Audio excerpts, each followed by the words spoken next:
sagging. Where did it come from? Let's talk about it.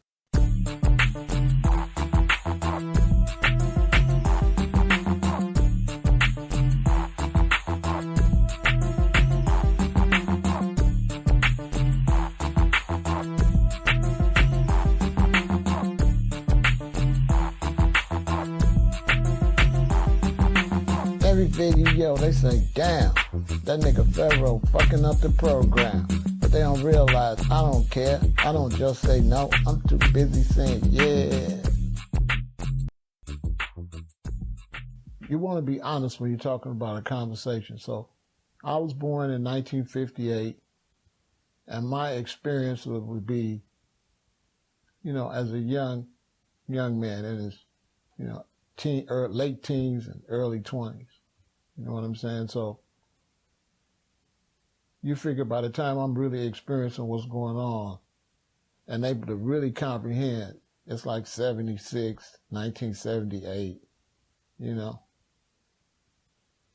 So when I see history, the only history I can report on is what I start seeing in my own life and in the areas that I was in. So it's like, I left Chicago and went to California. So when I say the history is sagging, this is just from the perspective of me leaving at a certain time in 82 and going across to California. And then my experiences in California. But I don't know what was going on in New York, see? I don't know what was going on in Philadelphia. I don't know what was going on inside of all the penitentiaries because I wasn't inside all the penitentiaries. So that's why, this is some history on sagging. But from my perspective, from what I seen, I'm going to tell you what I seen and what I know about pan sag. When I first got to Los Angeles, I was selling incense. And the brother said, yeah, you can't sell at a store. So me and the brother that I went out there with, my buddy, we started selling incense downtown because that's where all the buses in Los Angeles would go downtown. And we got off while we was looking for a boys market where nobody wasn't already selling incense. We got off. And, I guess because we was from Chicago, we didn't really know no better. All we seen was a lot of people. And so we just started selling incense. So we sold a lot of incense in California. Then I went to Hawaii. Now, when I was selling this incense, for you to understand this story, when I was selling this incense, I was selling it downtown Los Angeles. And there was only 2 people down there selling anything because it was basically illegal to just stand on the street downtown where all these stores at and sell stuff. So the only 2 people that was downtown Los Angeles when we was down there was us. Well, 4 people because there was 3 of us and them. But I'm just saying 2 sets of people. It was us and these Mexicans. This Mexican guy and his wife. And they sold mangoes and corn. So we was the only people downtown. Now, if any of you out there know about downtown Los Angeles in the 80s, in those alleys used to smell like pee, a lot of them. So I worked in front of this jewelry store. And where that jewelry store was at, there's an alley a half a block down when you go from one street to the next street. So what I would do is take my big sticks of the best smelling incense and I would go far up in the alley and light a big one. Now that'll burn for 3 hours because it's fresh oil I'm using. So that smell would be in the alley and come out the alley and it made downtown smell real beautiful. Now the stores didn't complain about me selling incense because I didn't burn no incense in front of their store. The incense was burning way back in the alley and it was getting in the air, so the whole downtown smelled like, lotus or opium. It was smelling good. So the police liked that. They was like, it smells great down here. So the guys at the jewelry store, they let me sell there. This is a whole nother video for another day, but like I said, we was trying to go to Africa. If you've been watching my stories, we was trying to go to Africa. And when you're young, you be tripping, so we young. The Olympics was coming to L.A., and I'm like, man, I got to get the hell out of there. I don't want to be when the Olympics come because I'm radical and shit. I'm talking all this militant shit and shit. They might want to say I'm some kind of terrorist or something, put me on some type of terrorist list, see? I don't know what they're going to do, but we think it down. It's going to be 1984. we think about the book. You know, the book 1984, it ain't 1984 yet. So it's 1983 and I'm in LA and they talking about the Olympics coming. I'm thinking, shit, just in case there's some 1984 shit for real, I'm not going to be here in 1984. So we bounce to Hawaii. I go to Hawaii. I'm out there living for a while and I'm going to cut the story. And I eventually come back to Los Angeles because I had a son. So I come back to Los Angeles and I got to make some money. But I was happy to come back because I was making so much money. I'm like, I'm finna go hit a lick in my spot. Plus I was, so I go downtown and when I walked down there, it was people over the whole street, all up and down.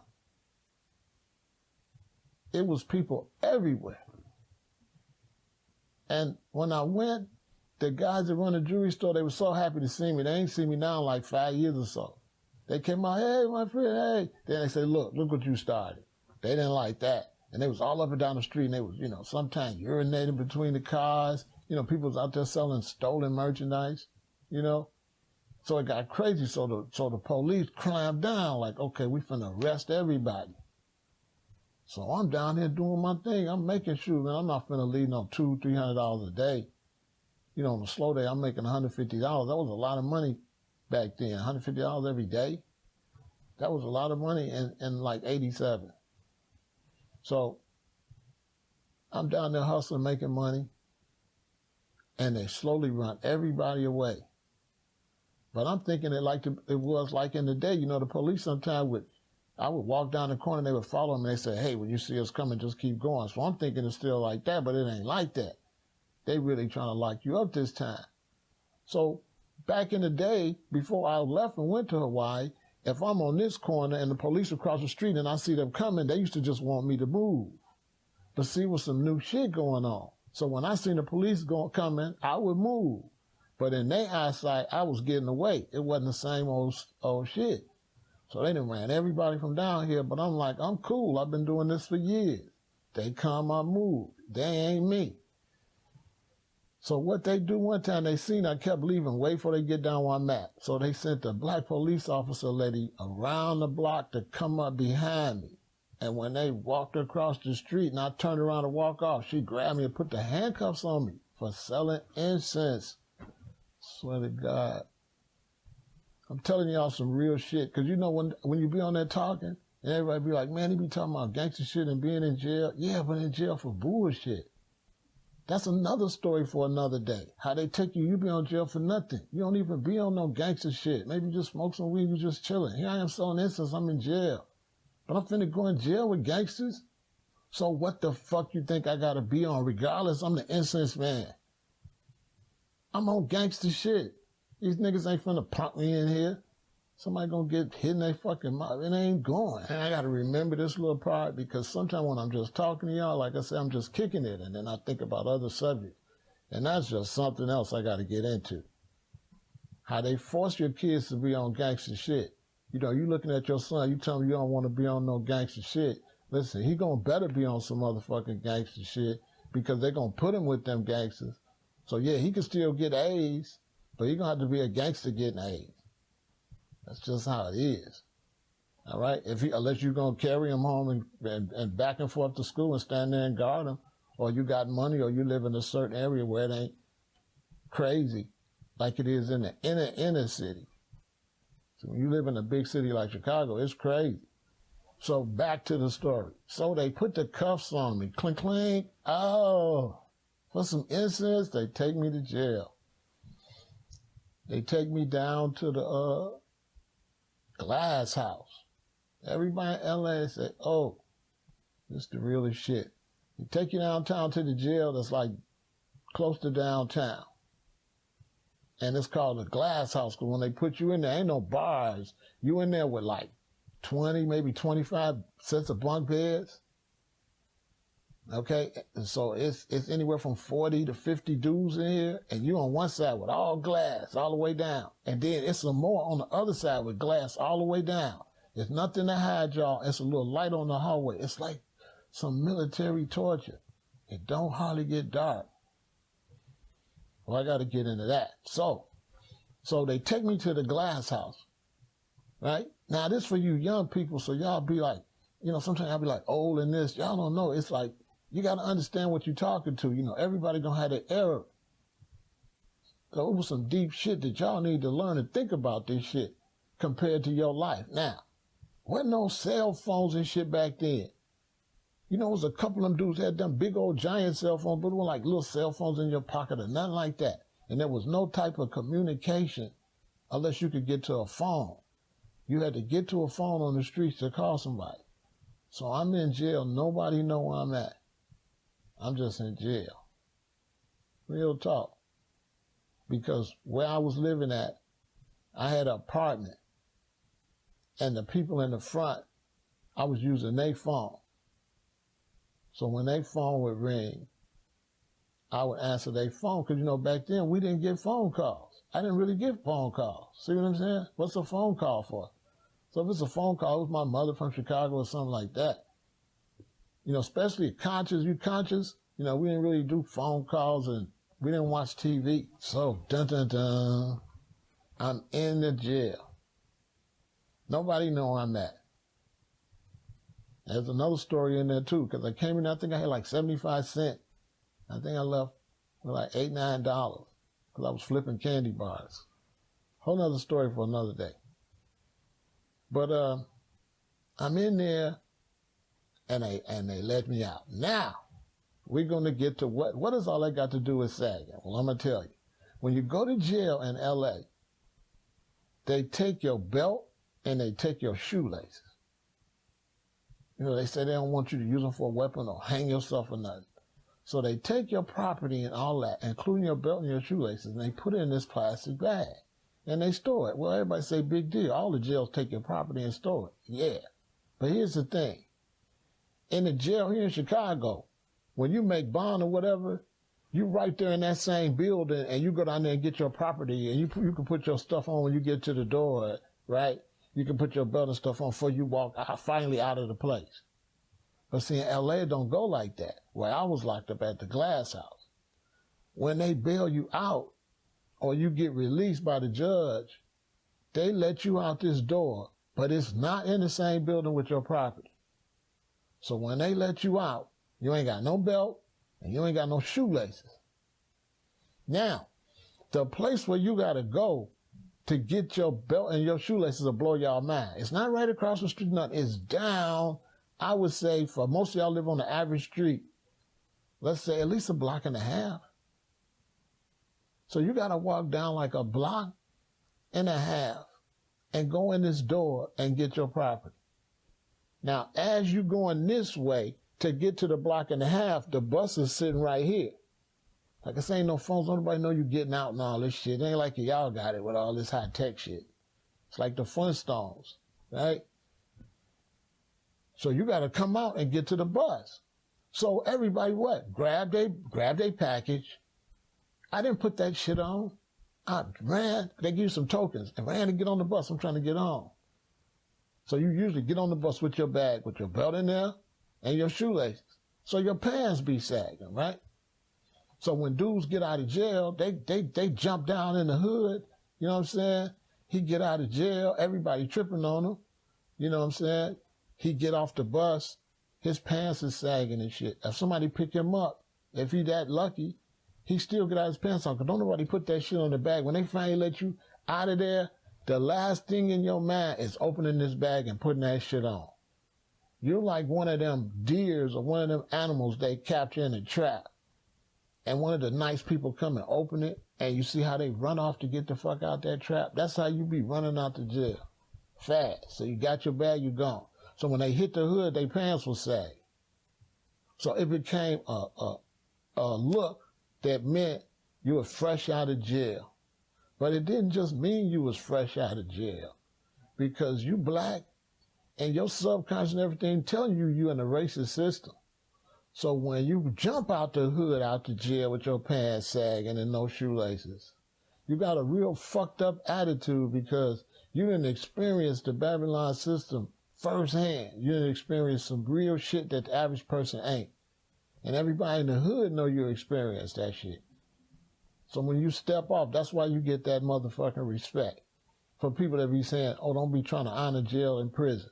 See, yeah, it's honor with that shit. Let me be the first one to break. I'm breaking all this bullshit they've been teaching y'all down. It's a lot of honor in there when you think as the free person. When you think as the free person and you see this person that been under this captivity for whatever reasons that have been manipulated because this motherfucker ain't from here. So if you got an African person that didn't come here on their own and they in America and they end up in all kind of fucked up shit, I mean, how you going to blame them? It's not like an immigrant that come here on their own. You just got somebody just here out the blue. They ain't got no roots or nothing to the shit. So everything could be manipulated against them, especially if they was brought here on fucked up circumstance, like everybody trying to pretend they don't know. You know, they was the niggas that was supposed to do all the work for free. Why the fuck are we always trying to, like, water shit down? You know, bring these black motherfuckers, they gonna work for free. We beat them, we could do whatever. If you're in all type of fucked up shit you got done, you can fuck them up. So this is what jail is all born out of that. It ain't no coincidence that the people you had enslaved fill up the goddamn jail. So when you jump out in the hood, you know what I'm saying? This is before NWA made the song, and that's why they made the song. That song was the anthem. I was in LA when that shit all got released. I got to talk about that. I was there during the whole NWA movement because I had just got back.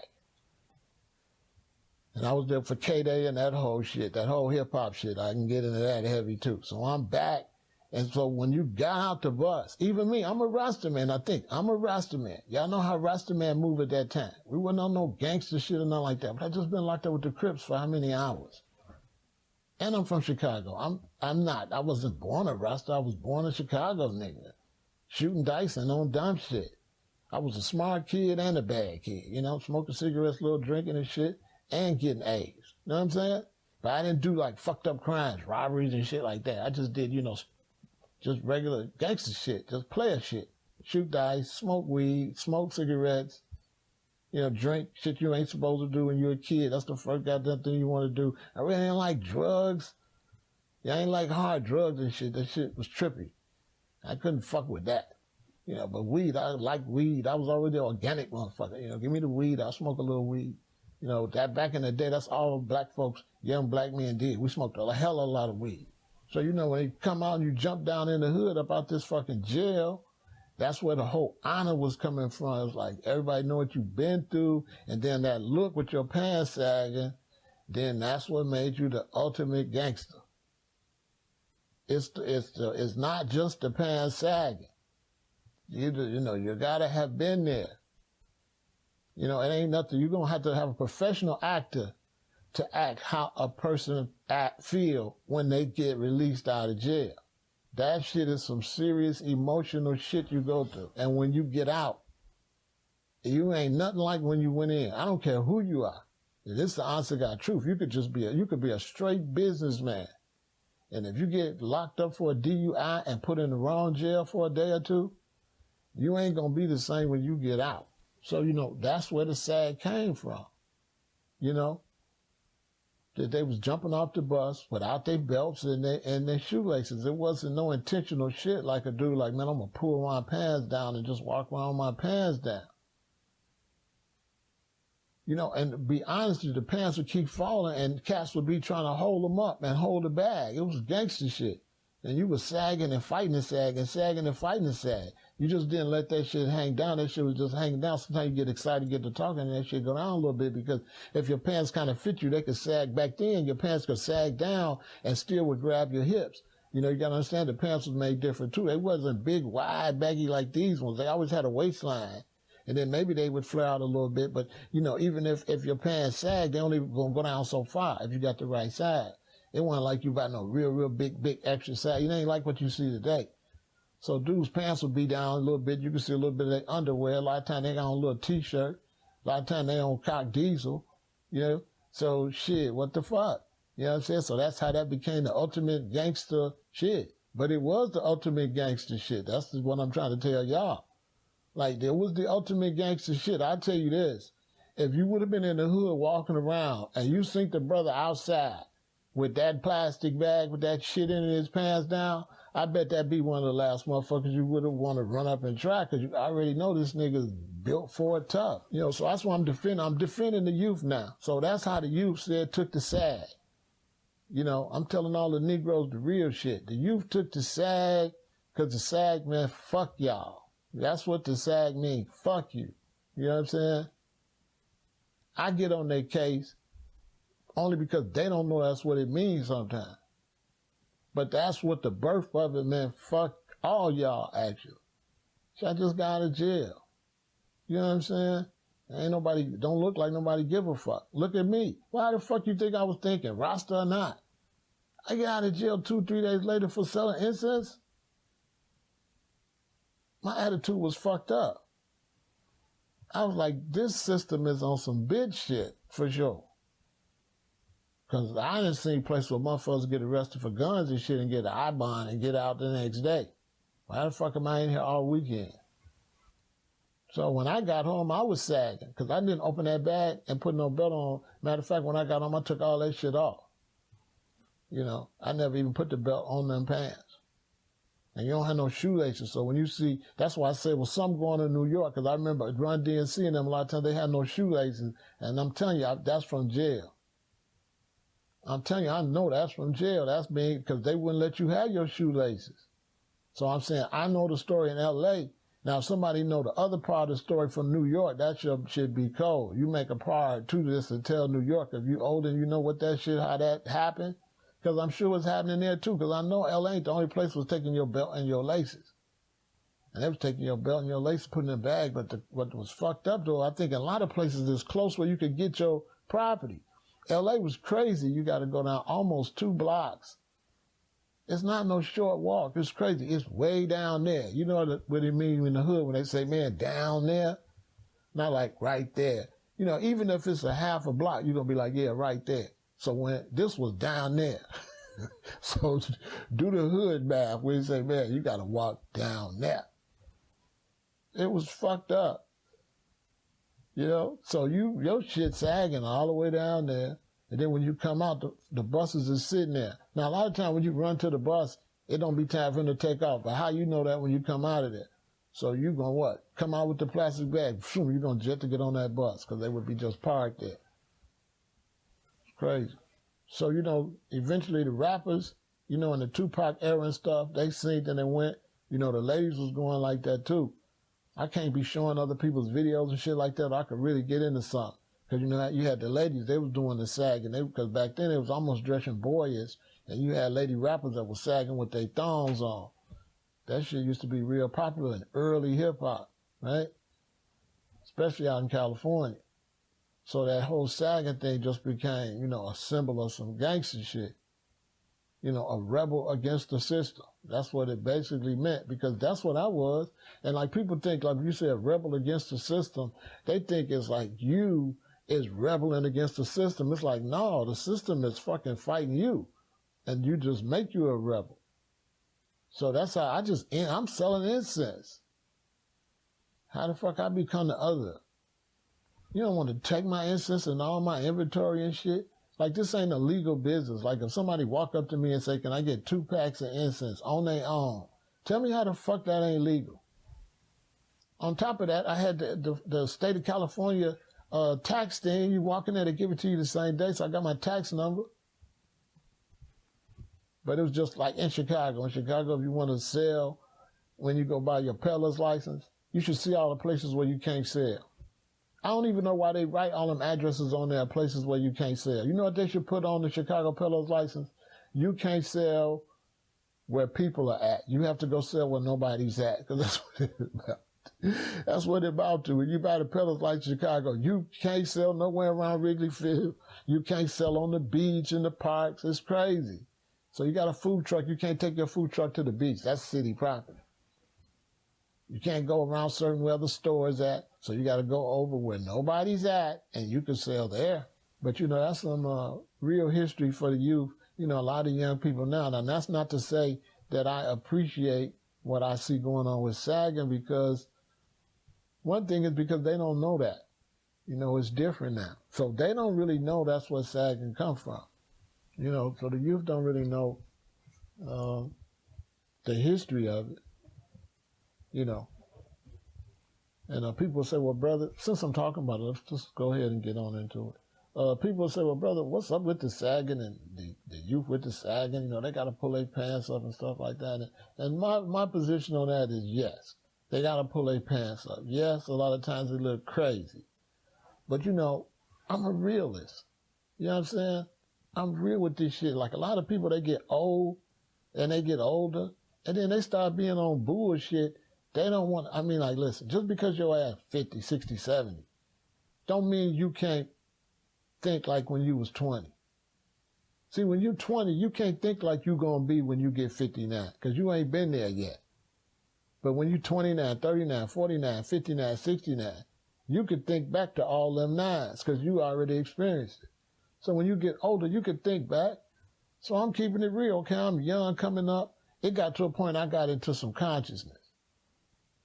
But before I got into consciousness, as I was out and I was a kid, and everybody was wearing that, guess who I have it on? I tell you that. I tell you that, if I was young, coming up in the 5th, 6th grade, whatever everybody else got on, that's what I have on. Because I didn't start wanting to do my own thing until 7th, 8th grade, and the whole idea of wearing tailor-made clothes was something that was in society.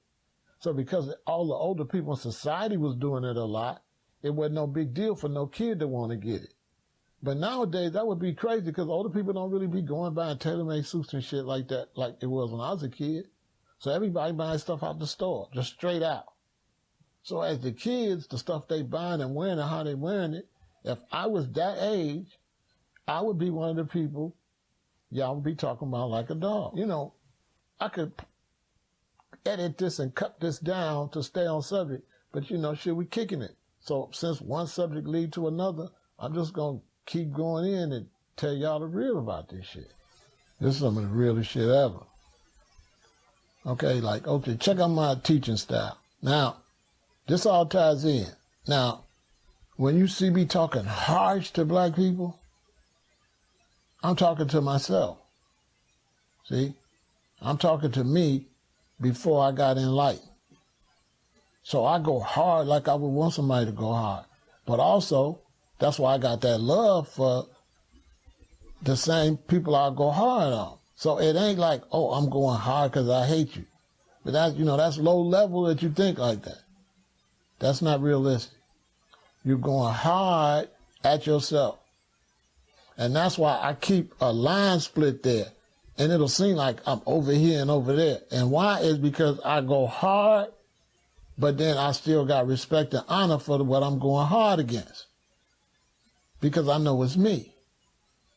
So I can't be out on the street dissing some young brother with a jerry curl, because that's me. That's me with the jerry curl in 1978. See? So when I ain't shit. So a lot of these people, when you become conscious, a lot of people you look at saying shit, that was me. So I always know there's room. So I be dissing motherfuckers, but it's room. So it ain't like, oh, it's a curse forever that I just say you ain't shit. Because I know you could be better. Because you ain't shit just like I wasn't on shit. Like I wasn't on shit. Like before I got consciousness, the shit I was on, it wasn't shit. It was bullshit. I'm going to just keep it 100. It was like an insignificant way of thinking. Seriously.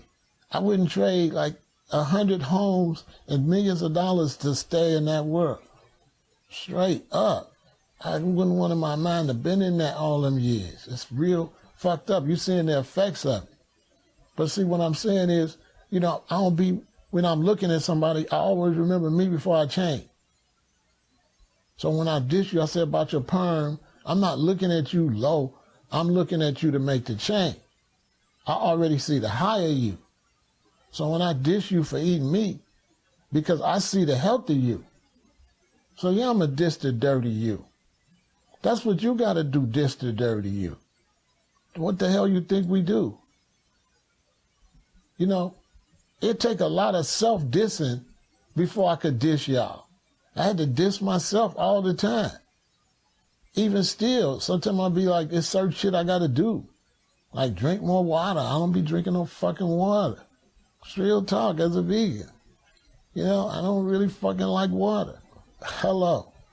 I drink it, but I'm just not a person that like water. I like my shit to have some flavor in the shit. I can drink all your tea and juice up. Water, no. I think it's because I went to Hawaii all them years drinking them coconuts. I think it fucked me up. Because we didn't drink water, we just drank coconuts. But you know, I look at the people as they me. So it's a, you know, dish you, but know who you are type mentality. It's not like, oh, you ain't nothing. It ain't that type of vibe. It's different than that. And because I was just like everybody, I got a good thermometer. What the hell you think they used to do? It was way worse in the cultural community amongst us than it is for y'all, because y'all on the internet. You got to understand the old cultural community, people was gathering at events a lot. This is how we commune. We didn't have internet, so if you wanted to see somebody all the time, you went somewhere every weekend, some type of cultural event. The internet made people stop throwing events, so there's no events to go to because the people that would be throwing events is on the fucking internet. Hello. So we was going to things, so then people would be checking you all the time. Brother, why you eating that? You know, that give you mucus. You know, I tell you, you a sister and you got perm and you start hanging around the cultural community, they're going to tell you in the door, what is that in your head? Sister, why you got that perm in your head? This is how it was. They want to know what I'm eating, everything. And I want to know what they eating. We was serious police patrol as far as consciousness on each other personally. It wasn't like we looked down on you, but it was like we was a doctor or something all the time. Everybody was a fucking doctor if they caught somebody else doing something that wasn't kosher, wasn't cool. So I grew up at a time where it was a lot of self-discipline. You know, the older Kemetic brothers I come up under and the older rosters that I come up under, they really didn't play around like this new generation like y'all got. Like, you know what I'm saying? I can make a lot of videos off this one video. I didn't know. But let's just take the reggae, for example. Like when I played reggae back in the 70s, man, let me tell you, when I played reggae in the 70s and the early 80s and through the 80s, it was a serious thing. It was known to not come to the reggae rehearsal playing. It was like violently serious. Nobody ever did it because you knew that. Like people would hurt you back then for playing when they was playing the music. Because it was real different with the Rasta music. It was very serious back in the day around a lot of Rastas playing music. It was like Bob Marley had set a level with the expertise of the music. See, that's what he represents. The expertise of that music set the level. Like, you can't be no dibby sound. So it was very serious. You got these very serious spiritual and repatriation black men and they playing music. They got that same seriousness. It's like they lick you with a coconut. You come in there playing. Like you get licked down, you be up in the session playing. So there was a lot of self-discipline amongst each other, you know. So when you see me doing that, that's where I get that from, you know, self-discipline. It wasn't when I came up in cultural, when we was really trying to build this, because what y'all don't understand, there was no cultural community, period. This is a fact. In the United States of America, the birth of the cultural community was like in the early 70s. Like when Dr. Ben and them started speaking and talking, when the scholars started speaking and talking, they formed a nucleus on the high college level and for older people. Cats that had been to wars and shit like that, right? So it was like birthed, but it was real small, see? It was real small. Now this is what you gotta understand. We talk about some deep shit now. This you gotta understand. So you got this small group of these conscious people. Well, you know, when people come up, it's going to be percentage. So if you got so many of these conscious brothers at this age and sisters building this nucleus, then out of so many people, you're going to get so many consciousness. So guess what? Right behind them brothers that was already conscious, you figure like I became conscious in like 79. So you think the brothers that was conscious in the late 60s on through the early 70s, those brothers, they got to inherit us next. And you say, okay, big deal. No big deal, because guess who we was? We was the baby boomers. So it was a lot of us. When I went to kindergarten, they had to move us in the gym. You know, kindergarten went from, back then it went from morning to 12, one group, and the other group went from 12 to 3, 12:30 to 3, or 1 to 3, something like that. I went in the morning group from 9 to 12. Then they had an evening group. It was so many of us in the morning group that they had to take us out of the classes. They couldn't have us in no classes because they didn't have enough classes. So they moved all the kindergarten kids from my age period. They moved us in the gym. So in the gym was full of kids. They broke us up into 3 sections. It's like 100-some kids, real talk. That's for the morning class and 100-some kids for the evening class. They didn't have enough schools for us. They had to put us in the gym. They had 3 teachers in the gym, and one teacher would play the piano, and we would go from section to section, and the different teachers would teach us big different groups. So these brothers and sisters, they inherit a whole lot of us, become consciousness. Oh, man. And we own each other, so we kind of changed everything. You know, everything changed when my group, the kids born in 1958, the ones that graduated in 1976, 1977, 1978, that group, when they came, everything changed. Because when it's a smaller group, you know, when you splinter off, you're far apart. But when it's a lot of y'all everywhere, and you have a tendency to bunch up more. So now it's a lot of us, so there's a lot more events. You could see it was a big difference in how many events was going on in 79 compared to 89. By 89, it was crazy. So it was a lot of discipline. But it was discipline at this time. We was the people that we was disciplined. So we was coming from a world and now have to discipline that world.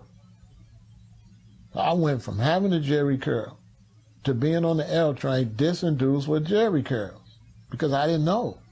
And when I found out that Jerry in French meant sissy and the Jerry curl was a sissy curl, I started dissing people that had it because I didn't have it no more. Because if I would have known it was a sissy curl, I wouldn't have got it in the first place. So, you know, it wasn't no mercy like it is now. Now it's like mercy. You know, in the conscious community, that shit weak as hell.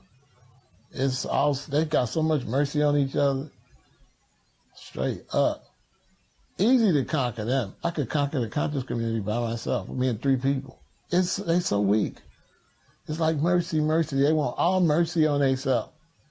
And you say, well, how you say that? Because they always, the white man, all day. They ain't doing nothing wrong. They just want have mercy on me for what I'm doing wrong because I'm just a post-slave. You know, if it wasn't for us getting free, I don't know what I'd do. You know, I done suffered and, you know, the white man beat me. So, you know, I don't talk about me and how, you know, I got to get my shit together. Talk about him. He the reason I ain't shit. No, I ain't fucking with that. I definitely ain't fucking with that. You know what I'm saying? When I see that, listen, boy, what is about 19, 11, 12? It's about 15 subjects in this one. Man, listen, when I see comedic people saying the white man got them down and shit, oh man, ooh. You know, you would have been in a lot of trouble if things was like they're supposed to be. What are you saying? You know, you don't be with all that defeatist mentality. You know, you got to be on some always building. You know, you don't never stop building. So if you're in a bad situation as a group of people, you're building. Once you get to a good situation, do you stop building? No, you got to be building. That's how we fell off. Which is subject number 2000. We fell off because we stopped building. We built so much, and we say, you know what, we cool. We don't got to build no more shit. Look at my pyramids. Look at my stuff. Watch me dance. Look at my skins. Look at my army. My army can beat everybody that's out here right now. Why what? The Europeans was what? Thinking, our army's not good enough. We need to practice more. We should go and make stuff. We should go make stuff that fuck people up. You know? Ooh, look, the Gatling gun. Ooh, look, the cannon. You know, it's like make a little bit of it. Let's go take gunpowder from the Chinese and let's go back and shoot them. Now, you got to respect that. I know y'all don't want to hear that, you know?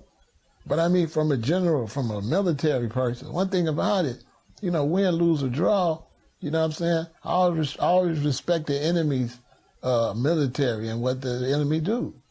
You know, win or lose or draw, whatever, you know, when you become really military, you know what the opponent, what it be about. And if you ain't dealing with the opponent correctly, then you ain't on shit. So as a general, you're going to assess your opponent seriously.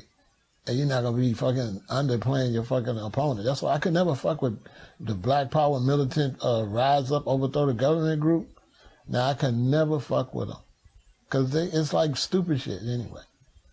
You know, it's shit that don't even make no sense. You got so many other routes to do shit, just get together as black people and do shit, and then let the chips fall where they may. You don't, put the fucking horse behind the cart and make the horse push it. You put the horse in the front, let him pull the cart. You know, you go try the shit first. You just don't go, no, you know what? If we go and we work together, Master gonna come and he gonna do us like he did Black Wall Streets. He gonna hangs us. So we's can't do no business. We's got to fight. And I'm like, of course, nigga, shut your ass up. You know, we doing business, you know. And if you did some business, then you wouldn't just be talking about you gonna fight. Or you gonna fight for your shit. So you just gotta go get some shit to fight for. I mean, you ain't gonna motivate people to fight that ain't got nothing to motherfucking fight for. Because the only thing out here in this whole world that black people would fight for is Africa. You know, y'all motherfuckers ain't like real. Y'all ain't real on no real shit. No. Let's get on some real motherfucking shit, okay? Black people ain't fighting for shit but Africa. Now, we'll kick a motherfucker's ass for fucking with us. You know, if you just really just gonna raise up and just gonna try to fuck me up, then yeah, I'm gonna fight. But unless you really raising up and trying to fuck me up on a big level, these niggas ain't gonna never fight like that. Not for no shit that ain't theirs. You gotta motivate a motherfucker to fight. Yeah, y'all motherfuckers ain't military. Y'all motherfuckers ain't no goddamn military. Y'all talking that dumb shit. Real military shit. Lesson number fucking 5,000. Man, on real military shit, you know, you run your kingdom, you're gonna set your kingdom up right, you're gonna pull in a whole lot of riches, and then you're gonna pay these motherfuckers. These motherfuckers gonna be having a lot of shit. You know, the old school armies, they was laced. No matter how far they had to walk or whatever, when they got back, they was living super good. Don't even fool yourself that they was just always out there. You always elevated, we training new young motherfuckers. So you knew we used to pay good, pay the citizens good, had a good, strong people want to get down. So you ain't gonna get no people, no poor motherfuckers to fight. For what? And you ain't got no reward or no shit like that. You got to have a fucking reward.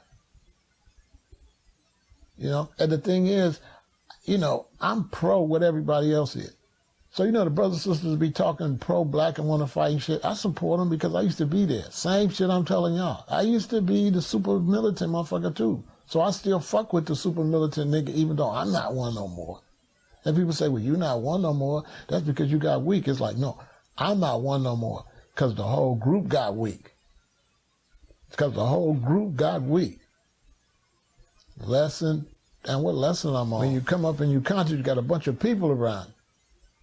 And then when they all fall off, 75% of them, you don't see them no more and they don't be on that no more, it's just break. It ain't nothing. That movement is based off of all them people. So that's what this new group gonna go through. Y'all got all these people and stuff. 75% of them is gonna be gone. This is a fact. 75% of the people that's online, and I got all these names and shit that are participating in the conscious community, 75% are fake, and they just following a fad, and they won't be around in 10 years. In 10 years, they won't be here no more. Now, the crazy thing is, you're seeing it live, we're keeping it raw. This video was supposed to be named Sagging, but it led to so many things. I don't even know what I'm going to name this video. So when you see the end of this video, and you see what I finally named it, you'll know the dilemma. Because I don't think the name is going to be what I said. It's got to be something else, because I didn't know I was going to touch on all these subjects. Some people would chop this shit up, but I mean, that's whack. You know, I ain't chopping this shit up. Give it to you in a raw. So to go full circle, that's where the SAG came from. Men coming out of jail, running home with their belts and their shoelaces in a plastic bag. The young kids now is sagging, but you know, if I was young coming up and whatever the movement was at that time, I would have did the movement, because it wouldn't have been nothing strange to me. It would have been common to me. You know, it would have been common for a kid to want to wear what everybody else is wearing. That wouldn't have been nothing strange to me for me to have been like that, because you don't know no better. When you grow up everybody wearing that, it don't look stupid to you, because that's what everybody already wearing. It's not like you watched nobody wear that. That's what y'all wearing. So it looks stupid to somebody else. But the thing I be telling people is, like, if you look at the kids, you know, if you look at the young people, all y'all watching, if you look at young people and they don't look right to you, and you feel like they lost, and you feel like they should be ashamed of themselves, and they need to get themselves together, that's because your ass old. You know, every generation ain't shit according to the last generation. Maybe you don't know if you're young, but I'm telling you now, every generation ain't shit. The other generation, y'all, look, what the hell is that y'all listening to? Make my funk the P-Funk. You want to get funked up. Tear the roof off the motherfucker. What kind of shit is that to be listening to? That ain't no music. Now, Nat King Cole, that's music. You know, I got a lot of old music and stuff like that. I don't listen to old music, though. I don't be listening to that shit. That shit is, like, depressing. It's like going backwards. To me. When I listen to it, it's just memories. You know, as black people doing better, I like to listen to better music.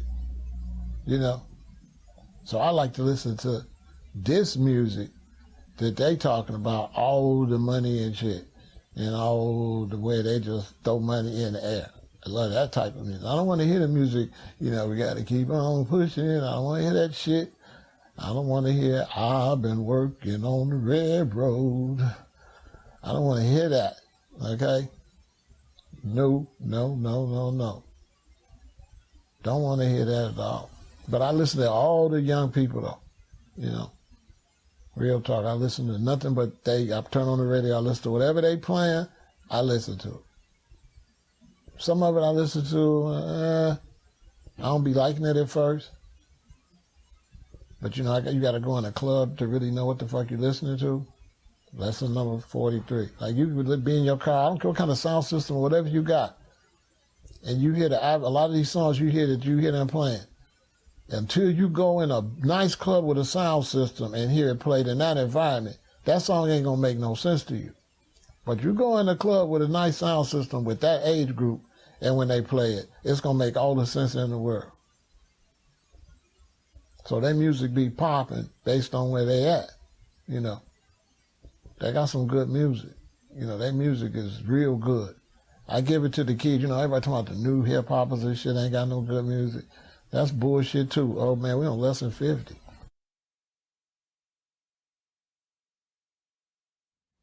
You know, that shit, the young kids' music ain't no good. That shit's bullshit. But you got to understand, there's so many sounds, only so many sounds you can make. And after you've made so many of that sound, you run into a dead end. So you can only make so much Temptations and the Miracles and Stevie Wonder sound, and it's over. And you can only make so much KRS-One and Public Enemy in that sound, and it's over. So what you got to understand about musicians, as we live and as we go into the future, we have to try to create a different sound. See, it gotta sound different. Now tell me this new shit don't sound different. Tell me Soulja Boy, watch me woo, Superman. Tell me you ever heard some shit sound like that. Ain't no shit ever sound like that. That's the uniqueness of it. When you hear Jeezy and them talking about their songs and the Young Dolphs and all them motherfuckers that's talking about their different songs on the radio. When you hear their music is new. It's a new sound. It's not just you say, well, is this, it have to be different. Or it's going to be the same old shit. That's why don't nobody want to go see no old school artists like that, because nobody want to hear that same old shit over and fucking over again. Everybody want to hear some new shit.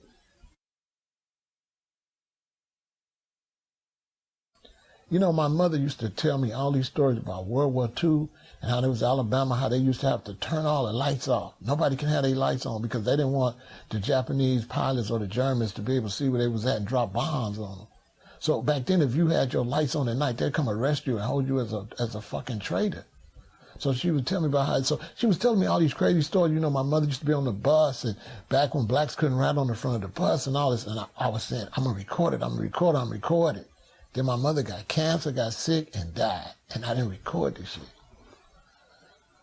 So then I started thinking, all this shit my mother told me, I got to tell a little bit of it, but if I would have recorded her, she would have even told me more while I'm recording it than the little bit she told me. So all that stuff is gone, right?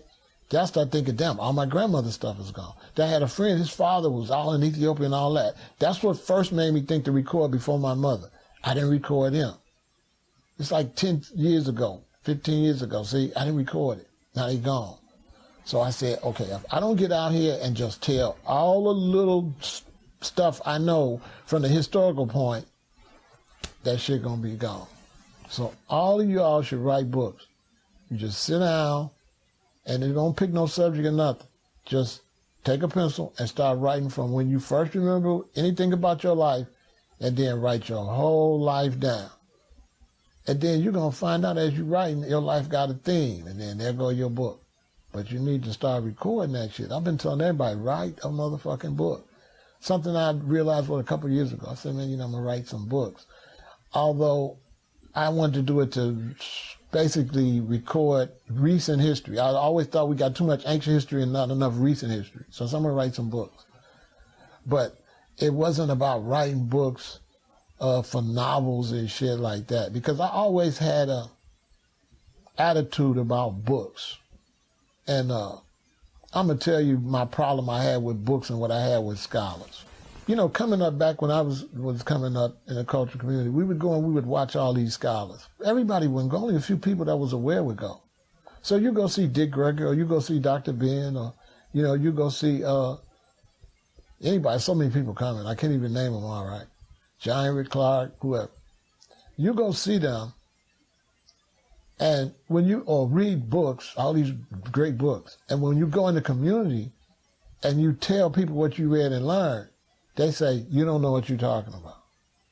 So when they tell you that you don't know what you're talking about, they're talking about a scholar that don't know.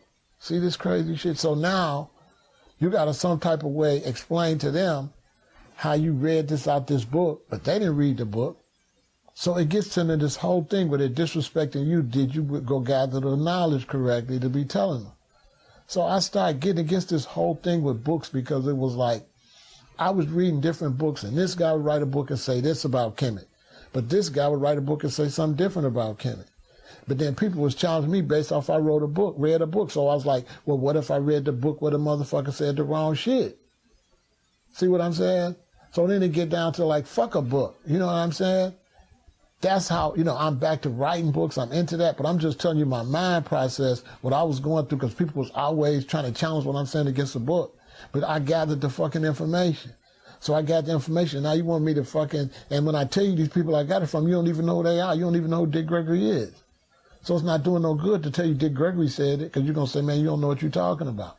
So a lot of times you tell people you don't know what you're talking about. You're talking about all they scholars and all the professors and shit that they studied to put their material together. So you're saying all them people don't know what the hell they talking about when you say what a person learned. So I got bold with it, and I just started saying, they said, where you get that from? And I would just tell them, because I said so. Don't worry about where the fuck I get it from, because I'm not finna do all that. I said this. End the fucking story.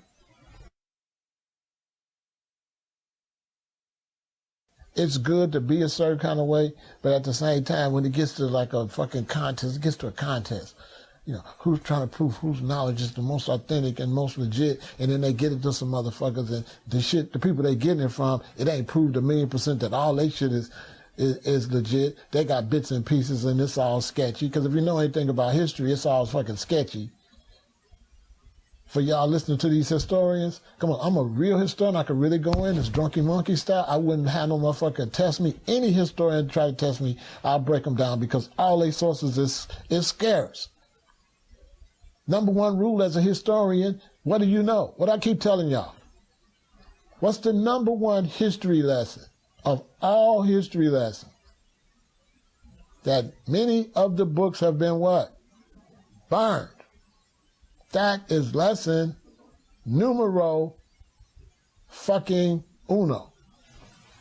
So when you see a so-called history expert asking for fucking proof, what's wrong with this motherfucker? History say the proof got burnt up, dog. See what I'm saying? The truth is that the shit got burnt up. Boy, this is lesson number 70. Okay, this is some extraterrestrial shit for y'all.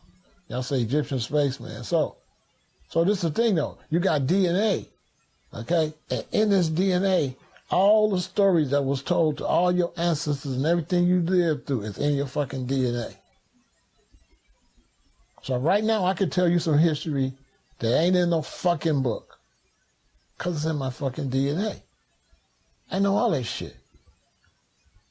I've been here a long motherfucking time. You know, when I went to Hawaii, I was tripping because I could tell the people that were my youngest offspring and youngest cousins. You could tell them from the more ancient set. And you could tell I was from a more ancient, this black scout was more ancient. And you could tell my other brothers and sisters, they're my little cousins, to my little brothers and sisters. So that's why I'll be hating, white people and Mexicans and shit. Like, those really are my little brothers and sisters, like, for real. I don't know what the fuck who told y'all. So all my little brothers and sisters, they young, they little. Do you hate your real little sister, your real little brother? He gonna fuck the house up, it's your little brother.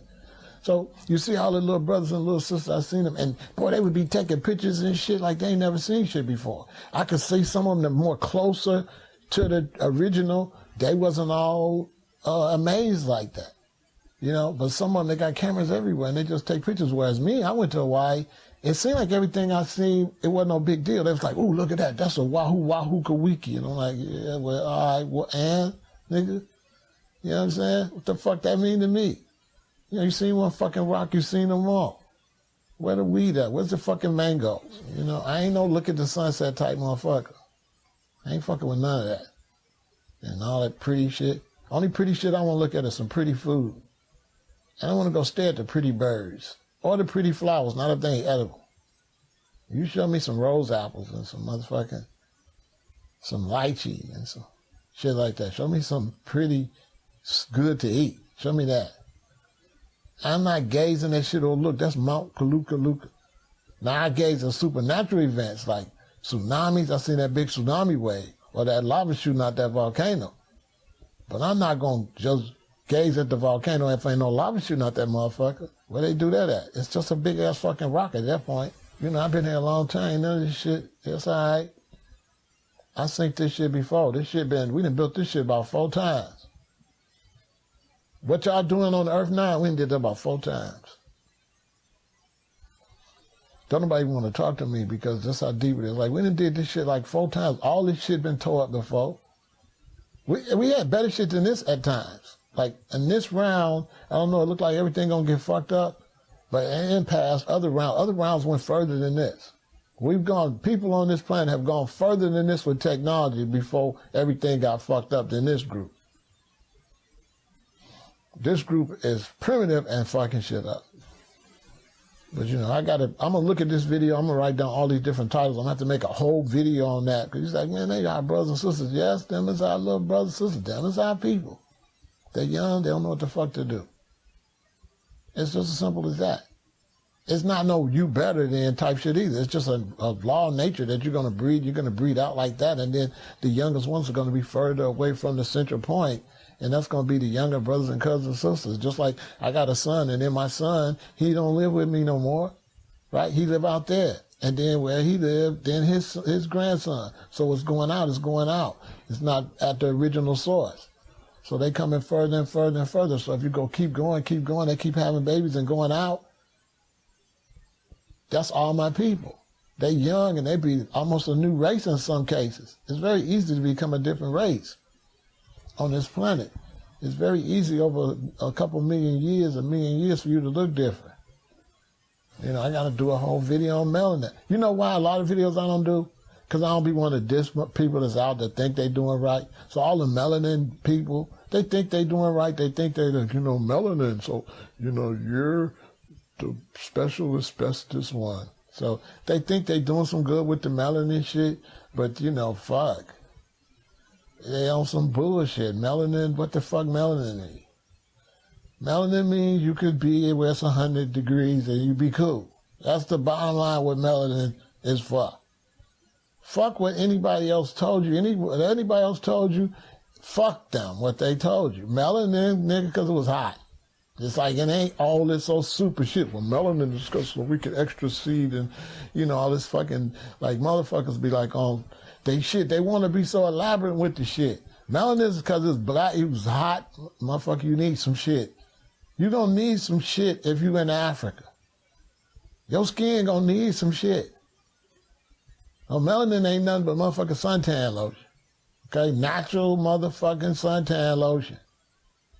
And they say, well, there's extra shit. No, it ain't got extra shit. If you got natural suntan lotion, you can be out in the sun more, then you're gonna pull what? More?